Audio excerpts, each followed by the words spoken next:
before I forget, people were asking about the PentaSuits, and we saw some. I thought they were stitching us up. Some men wore them, some didn't. Some women wore them, some didn't. How were they presented?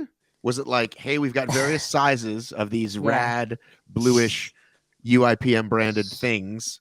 How was it presented, and then how was it decided who would wear them? So we went to a technical meeting, and it was very, very official, and we got given our lanyards, and there was literally plastic packaging, men's, women's, small, medium, large, extra large.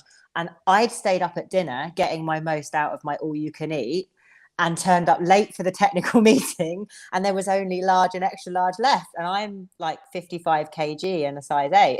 So I was like, how's this going to work? But they were so small and so tight that actually the extra large fitted me.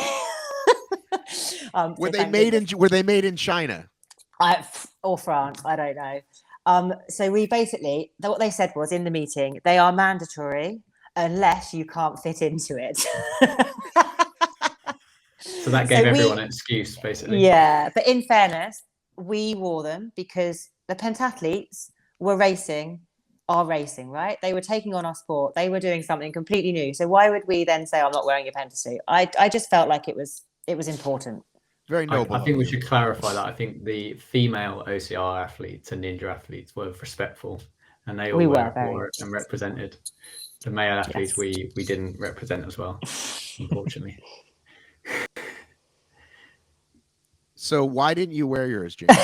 We're not going to go into that, are we, James? Well, it wasn't. Yeah, it wasn't. You're here to answer questions. I mean, you could not answer, but you're here to answer questions. No, I actually didn't wear mine because it was uncomfortable I feel like when you go for obstacles, you want to wear loose clothing, and I had a large, which to Lou's point was more like a small, so it was very tight and it was very hot.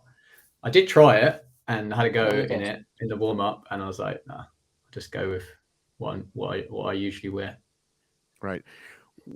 But why would it be mandatory if it wasn't mandatory for the other disciplines, though? Like, did they? Well, the intention was it was going to be mandatory for everyone. For every event, for the fencing, for the running. Oh, okay. So I think no, not fencing. What they're moving to in the future, and I guess again testing different things out, is that because they're trying to create it as a 90-minute activity event, that you would almost wear this pentasuit from the obstacle to the fencing, to the swimming, to the run. Yeah. It was a trial. But I don't think the pentathletes were as kind of aghast as us, so I'm not sure what the feedback will be on it. Okay. I think that one was probably a failure, basically.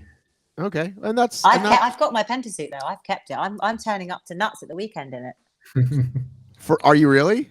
Yeah. I'm holding you to that, Lou. Yeah. I'm bringing it, James. I'll wear mine if you wear yours. I would keep mine. It's historical. Yeah, it is. Yeah. Right? For that reason alone, it's historic.